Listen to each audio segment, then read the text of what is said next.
Here's what most people don't understand about resilience. It's not something you're born with. It's something that life forces you to learn. Our guest today, Caraline Hickman, she didn't ask for the challenges that she faced in life. She grew up neglected, abused by her parents, clawing her way to success as a young adult, only to be run over by a car, not once, but twice, while pushing her baby in a stroller. And it took her ability to walk pain-free from her forever. I'm not sharing her story as a downer. No, just the opposite. Caraline is the testament of resilience and how to make life absolutely extraordinary, even if you're challenged. Look, you may be facing some struggles right now, and this might be the episode you need to hear to find your most powerful self. If you love feeling happy, no matter what life throws at you, hit that subscribe button because new videos on happiness release every week. Welcome to Good Mood Revolution.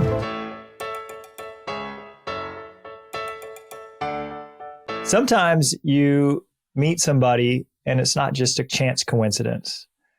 I think every single time we meet somebody, it's not just a chance coincidence. Every single person in our life, I feel like, is God's curriculum. They're put there for a reason. I went to a conference. It was called Podfest.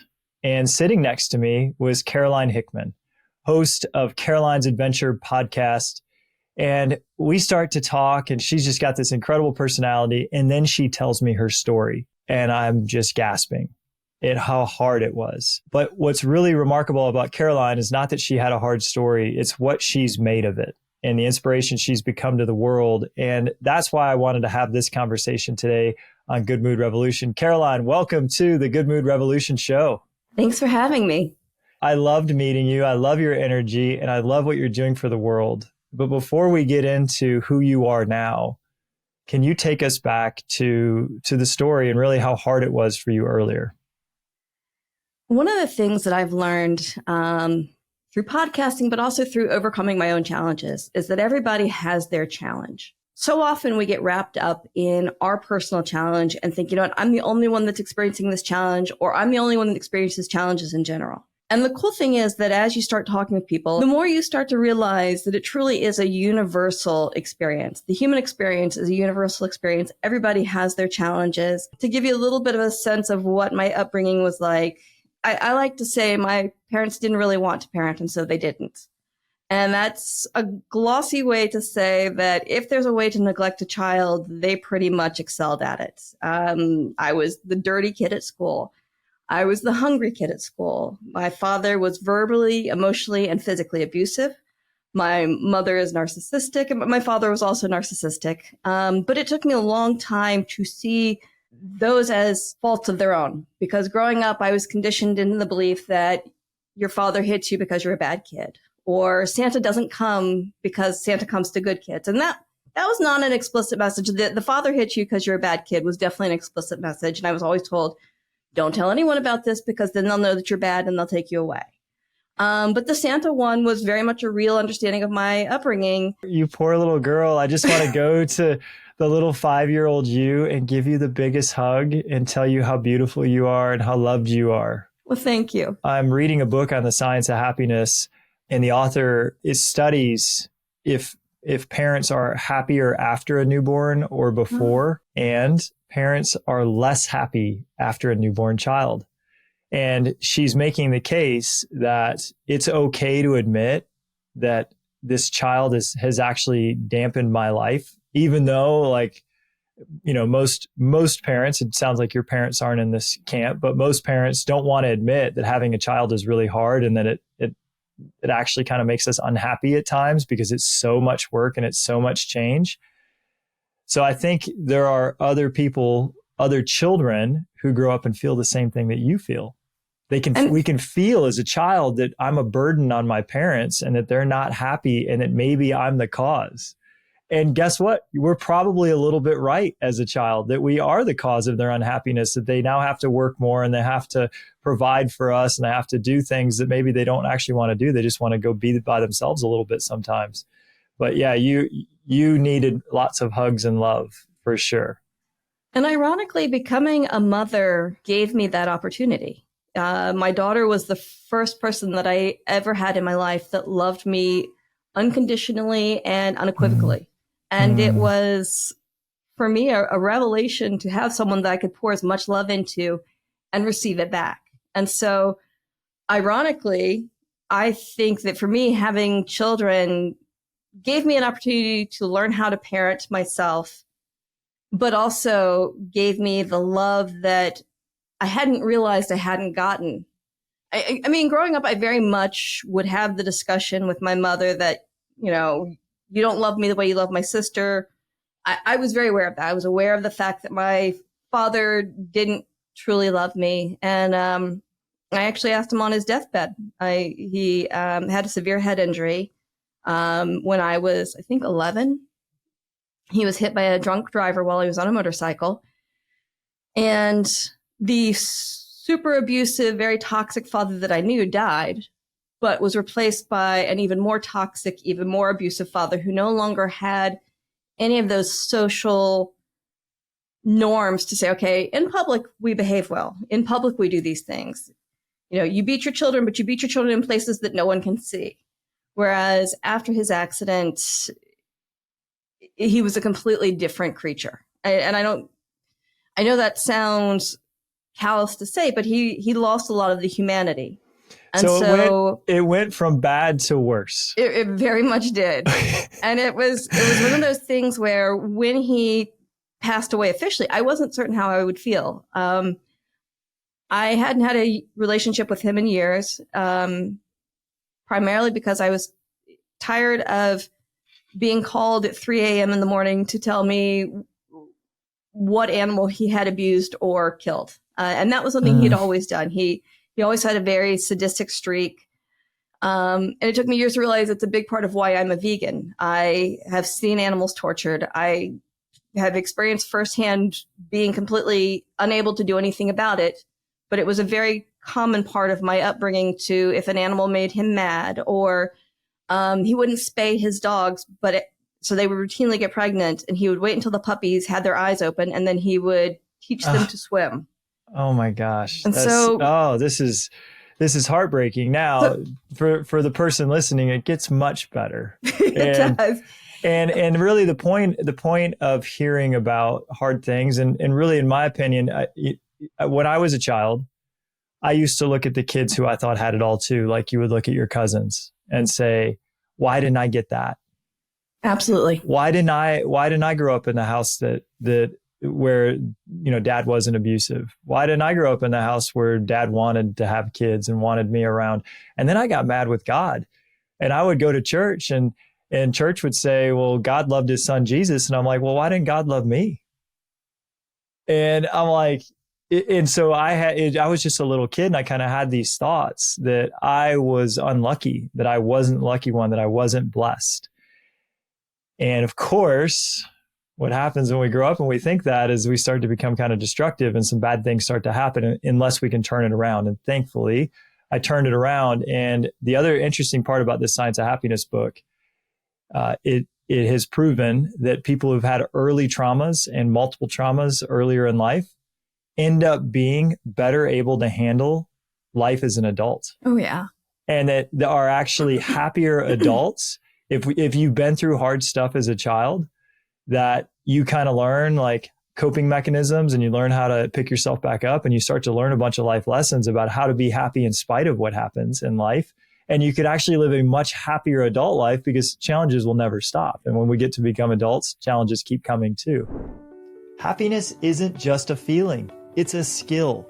And it starts with 5 pillars: authentic relationships, thriving fitness, achieving goals, conquering bad moods, and then choosing good ones. I'll teach you how to master all 5 pillars in my one-on-one happiness coaching. Let's talk. Grab a free 30-minute happiness consultation on my calendar at mattoneil.com/coaching. You had some more challenges. So let's fast forward a little bit. What happened next that was really challenging for you as you started to grow? I went to college. I, for a long time, carried the belief that if I was successful enough, if I was polished enough, if I wore the right jewelry, if I drove the right car, if I owned the right house and went on the right trips and did the right things, surrounded myself with the right people, I had this hidden belief that it would make me worthy to be loved. And I didn't even realize I had that belief. Me too. I had the same thing. I was like, because we grew up really poor. Yeah. And I was like, man, if I just had money, like, and I used to look at the kids who had money with a mom and dad that were together, and I'd be like, oh, they've got it all together. Yeah. I'm going to one day, I'm going to get money and I'm going to have a family and I'm going to have it all together and then I'll be happy. And I chased it. Absolutely. I was extremely successful. I made amazing money. I had one of those careers that just kept climbing. And every time I would hit a new position, I would think, okay, this is the one, this next one the next promotion, the next paycheck number, whatever, that's going to be the thing that brings me joy. And so I did a lot of spending because I kept thinking, okay, you know what? I need a new Louis Vuitton bag. I need new Prada shoes. I need this new thing. That's going to be the thing that makes me happy, but also makes people look at me and be like, yes, she's worthy. You are worthy. Yes. Exactly. Now you have that. And now you're worthy. Now you make this amount of money. Now you drive this car. Now you're worthy. Now you live at this address and this zip code. Now you're worthy. I went through the exact same thing. I actually wrote about it in chapter 6 of my book. My book talks about the 8 negative emotions. This is the emotion of desire. And while desire is more positive than the lower emotions where we can't get out of bed and we feel really bad about ourselves to the point where, we're just moping around and depressed, at least when we're desiring, we're productive. But it's still a negative emotion because we can never fulfill that thought that I'm worthy with any accomplishment. Yeah, exactly. It's what happens is you get deeper and deeper into the system and you get deeper mired into that cycle because the more you buy, the more you have to work to support that life. And the more that you work to support that life, the less you spend actually sitting in your own space and really connecting with who you are. Or connecting with your children. Yeah. Or connecting absolutely. with your spouse or having deep friendships or really doing anything that actually leads to happiness. Money and success don't lead to happiness. No. But that's the illusion. That's the lie that society is kind of painted for. And it's a subtle thing. You see the commercials on TV or you see the ads that pop up and all these brands, they're playing on this idea that we have as humans that I'm not enough until I have that thing. And so that's how they make their sales is by showing you could be who you want to be if you just bought these things. Yeah. So subconsciously we're being like brainwashed into thinking that if I have money, I'll be happy. Absolutely. So I had a marketing and PR firm. And when I had my daughter, I made the hard decision to sell it because I knew that I could either be a really good leader for this company or I could be a really good parent. But within the first couple of months, I was like, I'm not doing either one the way that I really want to do it. And it was a hard decision to make. It definitely, for someone who had learned that their value to the world was in what they could create and give, it was that validation that I was selling. I was selling the thing that I had built to make me feel like I mattered and that I gave back. In a way, the right decision, though. I would have thought that might have even been part of your identity. Oh, absolutely, absolutely, and it was hard. It was. For a long time, I would say I'm just a stay-at-home mom. Like people would say, "What do you do?" And I'd be like, "Oh, I'm just a stay-at-home mom." I live outside DC, where the question, "What do you do?" is the foundation for every interaction here. Where isn't it? In America, where isn't what do you do? But here, because I lived in Kansas City for 9 years. I was born in Alabama. I've lived in Asheville, North Carolina. I've lived all over. And I spent most of my formative teenage years on the Eastern Shore of Maryland. And there's something about DC because it is there's such a hustle here that there's an added emphasis here on what do you do. And, like everyone will tell you about their top secret government clearance and the this and the that. And it's like, it's interesting because, so to your point, yes, everywhere that's a critical thing, but like DC, And that's the eighth and final bad mood is pride. This pride that I'm attaching to my job, that I am somebody because of what I own, because of the position that I hold, that these things I've accomplished or what I do for my career make me somebody. And Absolutely. it's not even true. No. Those things don't make us anybody. We are who we are with those things or without those things. So whatever we've done is great. Whatever we haven't done is great. We're the same worthy person either way. So in 2012, I had just had my son. He was, I think, 8 months old at the time. My daughter was about a year and a half. They're 18 months apart. And I was on a closed street at a peach festival, one of those beautiful, perfect days that was sunny. There was no humidity. It was a perfect day. Somehow an elderly driver got onto the closed street, and it was closed at both ends. So we never did find out how she got on the road. She passed away about 8 months after the accident. So we never really got any of the details behind what happened. All I know is I was pushing my son down the street and was hit from behind with what to me at the moment felt like a baseball bat. In my mind, someone had taken a baseball bat and hit me as hard as they could across my upper back of my thighs. And I whipped forward onto the stroller.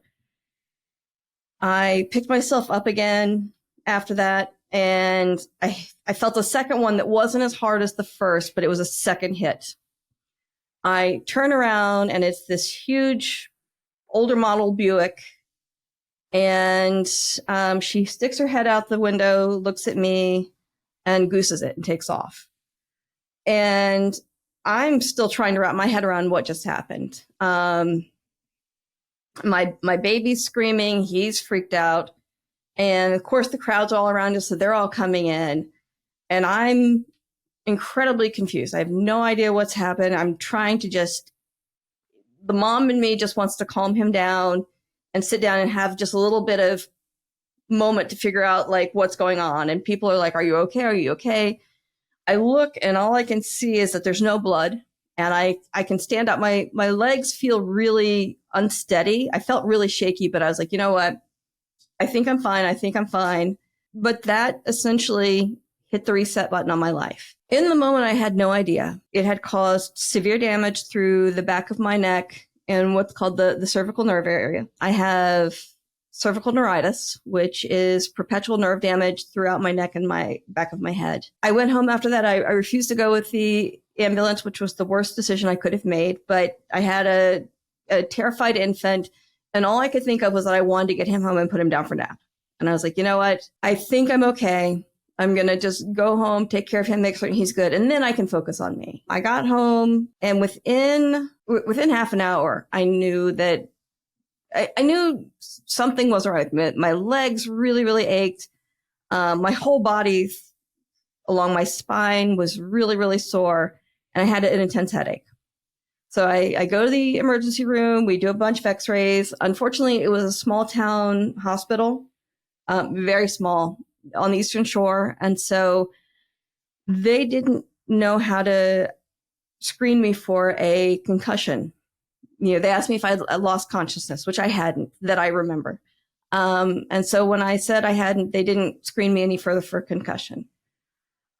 I go home, and that night I didn't sleep, but I kept thinking, okay, it's just that I'm in a lot of pain. I can't get comfortable. That must be what it is. The next night I couldn't sleep. And by night 3, I was a mess. I go to the doctor, and it was the first indication that I had probably done a lot more damage than we realized. But again, it was a small town. I was staying at my parents' house. But you hadn't done the damage. What? You hadn't done the damage. You were just pushing your baby in a stroller at a festival in a place that cars had no business being. Yeah. And literally were a innocent victim. Absolutely. A completely innocent victim. You were doing nothing wrong. And out of nowhere comes this car crash. And that was something that caused a lot of anger early on, was the fact that I didn't do anything. I didn't do anything wrong. I was on a closed street. I was at a street festival. There were barriers at either end. Like the fact that this accident, which had had such a small impact on her world, had completely reset mine. And the anger completely justified, because this woman, she violated your right to have a healthy body. Absolutely. And that was to be angry at somebody that probably shouldn't have been driving. And, she then is putting someone else's life at risk. It's kind of a selfish choice when you don't have the wherewithal to know not to drive on a closed street through a festival and run into somebody twice. I would be furious that what they had taken. Ever feel anxious, upset, or maybe like something's missing? The problem is never your external circumstances. It's always your internal mood. In my best-selling book, Good Mood Revolution, Igniting the Power of Conscious Happiness, I teach you the exact methods to own your moods and control your best life. Go on Amazon today and get yourself a copy, because your best life can't wait. Yeah, and this is interesting. So, because I'm sure the person listening has had situations where they too have been a victim. I think all of us have, not to your extent, and everyone has their own story, but we get devastated over what used to be. Like, I had a fully healthy body and I don't now. And I want what I used to have. Yes. And how come I can't have what I used to have? And this isn't fair that I don't have what I used to have. And life's not ever going to be as good as it used to be. Yeah. And that's a story that is in some ways very true. And we can look at it and say, no, my life was better before this accident, and it's not ever going to be as good as it was. And that's a very believable story to us. However, there's no happiness in that story. No. What was the shift? Because I know you did shift and you got out of that story. What was the catalyst for you starting to grow spiritually, emotionally, and finding a new strength and a new purpose? I think I had to lose everything. I lost my closest girlfriends in this, because what I had to come to terms with was that I had created this world. I had worked so hard to create this world that I hadn't had as a child. And so I had worked hard to create this chrysalis of perfection. And when it burst, a lot of people really close to me couldn't handle the fact that I was this other person. I didn't used to talk about the abuse I grew up in. I didn't used to talk about the neglect. I didn't used to be open about what I had come from. I used to carry a lot of shame around that. And after this accident, I couldn't stop talking about it. I had lost that piece that enabled me to create this facade. And once I lost the facade, a lot of people who had perceived me as having the perfect life, which was ironic, but they couldn't reconcile themselves with the fact that I actually had all these other facets. And so the fact that I was sitting in so much pain, and the fact that I was overwhelmed with all of these new experiences that were so overwhelming, going through physical therapy and having a body that I hadn't realized how capable I was until I became incapable. Walking is such a gift, and I didn't realize that. I've got permanent vestibular damage, and so my balance is really wonky. And I hadn't realized how much of a gift that was. It wasn't until everything was taken away that I realized how much I had experienced before and how much I just really wanted it back. Like that, all I wanted, I didn't want to be any better than I had been. I just wanted back to where I had been.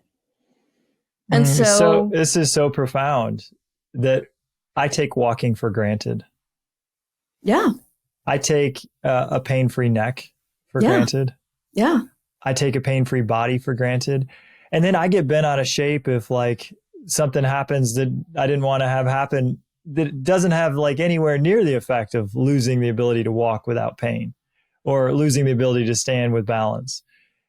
And, this is hedonic adaptation, is that we can totally take for granted all of these gifts and focus in on the one thing that isn't exactly the way that we like it. Absolutely. When I was in first grade, I remember I was in PE class, and I was not the strongest kid. I wasn't the fastest kid. I was not physically skilled. But my gym coach pulls me aside one day, and he was in my mind, he was huge. And he had this shaved head, and he was this massive, big muscles, and just this massive person. He pulls me aside, and I'm like, oh no, I've screwed something up. This is another adult that's going to yell at me and tell me what I did wrong. Yeah. And he squats down, and he looks me eye to eye, and I'm like, oh no, what's he going to say? He said, you know what I really like about you, Caraline? And I said, what? He said, you have perseverance and persistence. And I was in first grade. I had no idea what those words meant, but I could see in his face that it was a compliment. And so I said, thank you. And he said, you know, I love it because any challenge that I give you, you may not nail it right away, but I know that you're going to stick with it until you do.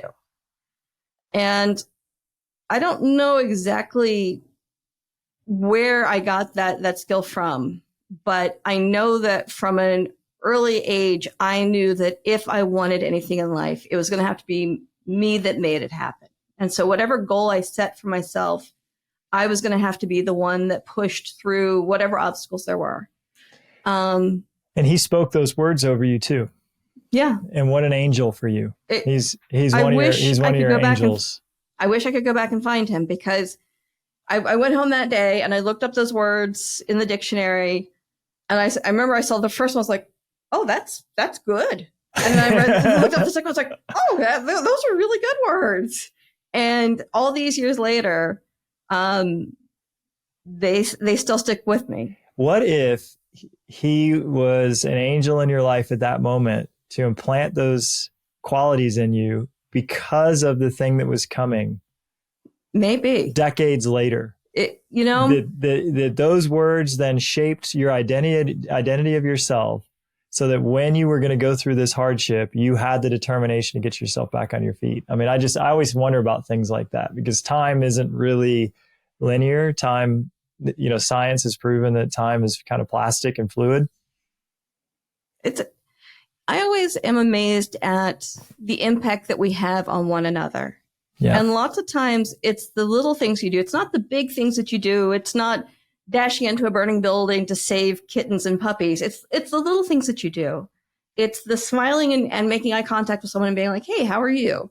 It's the getting down on the eye level of a 6-year-old and saying, you know what I like about you? Yeah. And then telling them what you like about them. That gym teacher probably doesn't even remember that interaction.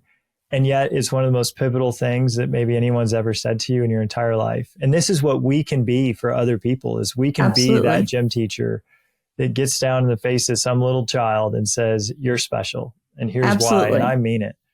And we can do that. And we can do that to people we work with or people we see that we know. We could do that to our friends. We can be someone's savior and not even know it. Anywhere. And it's a lot of times it's just letting someone know that they're seen. That's the thing. That's the gift. It's not even the words. It's the, hey, I see you. You are valuable and you have purpose. So tell me the gifts of the struggle. So you started to get stronger, but now of course that's real trauma. Being run over by a car twice and losing your ability to walk without pain and having permanent nerve damage. Like, this is a real trauma, a real victim story. What are the gifts that have come from it? I now know unequivocally, without doubt or question, that I am 1,000,000 feet tall and bulletproof. I was hit by a car, and not only did I come through it, but it unlocked so much joy and so much purpose and so much determination in me. And I think I told you at the conference that I had just had an appendectomy. And it was literally, I got the free tickets to go to the conference. And I was like, man, I don't know about sitting on a flight for a couple of hours after an appendectomy, but I went ahead and went. And it ended up being amazing. So that's the hidden gift of both my upbringing, but also the car accident, is that I now know that I can survive anything. And not only can I survive anything, but I can take the gifts that come with it, because everything comes with a gift. I don't care how hard it is. that's where the bigger gifts typically come, because they force you to strip away all of the fluff and the stuff that kind of clouds your vision. And they force you to get really real with yourself about what's important. Right. And the gift from having parents that neglected you is that you learned the person you wanted to be to your children. Absolutely. Absolutely. That's the gift that my dad gave me. My dad showed me exactly who I didn't want to be. I read Michael J. Fox's first book, Always Looking Up. And this is a guy that had everything. On top of the world, the number one actor in the world at the time. This is Teen Wolf has come out, and Back to the Future and Back to the Future 2. And I mean, I can't remember all the names of the movies, but he was just such a huge star. Yeah. And he had a wife and he had his kids and his life just looked perfect. And he gets Parkinson's. And the same exact thing happened to him. And in his book, he said, I'm so grateful for Parkinson's. Yeah. Because it shattered this illusion of who I had about myself. And it helped me become a human being who loves his family and loves being alive. And it showed me what was really important in life. And without it, I would have continued to be this shallow Hollywood actor. Yeah. But I'll tell you, I watched his documentary on Netflix about, this just came out a year ago, and it was really hard to watch how difficult his life was to move, just to walk down the street with Parkinson's at that advanced stage. But it's just really neat when we can say, hey, even the things that are hard to go through, they change us in a positive way. Absolutely. Absolutely. And I look at the things that I've overcome, and it always it's hard for me to hear when people are like, oh, you're so strong, or you're this or that, because what I always feel like is that we've all got our challenges. These just happen to be mine. And everybody's got some load that they're carrying in silence. That's a mic drop moment right there. Everybody's got some load they're carrying in silence. What would you say to the person listening who has a load they're carrying in silence? What should they do about that? Don't carry it alone. We fall into the mistake of believing that we're in this alone and that it's our load to carry alone. And often by reaching out to others, whether it's donating your time, whether it's doing a fundraiser or making a habit to smile at 10 people a day or say kind things, whatever it is that you give back, it helps you remember that, you know what, this load that I'm carrying is not mine alone to carry. And in helping to uplift others, it helps make your own load so much easier. And sharing it, right? Sharing these hardships that maybe we felt like nobody would understand or that they would judge us in a poor way, right? Absolutely. That there's so much shame I carry about these things. But actually, once we start to be vulnerable and tell people our true story, it endears them to us more. And it helps them find pieces in your own story that resonate with theirs. Yeah. I remember when I first started social media, and I was looking for somewhere to just talk about the things that I suddenly remembered. I had so many memories that I had pushed down, and some experiences that I had pushed away and filed away. And so I would write these long captions, and I would think, no one's ever going to read this. And I'm going to post it because it's too heavy for me anymore. And just the process for me, writing has always been how I process things. And so I was like, I just want to write it out and put it out there. And part of it was that I wanted my mom to see it. My mother and I weren't talking, and I was like, I want her to see. And I knew she was watching my stories, and I knew she was on my social media constantly. And so I would post these things because I wanted her to see the message and hear it from my voice, because she wasn't listening to me in any other capacity. But what I discovered was that every time I would post one of those, it would hit so deeply with people that I had no idea had their own struggles. Yeah. And they would say, oh my God, this made me cry. Oh, this hit so deep. I connected with this. Thank you for sharing.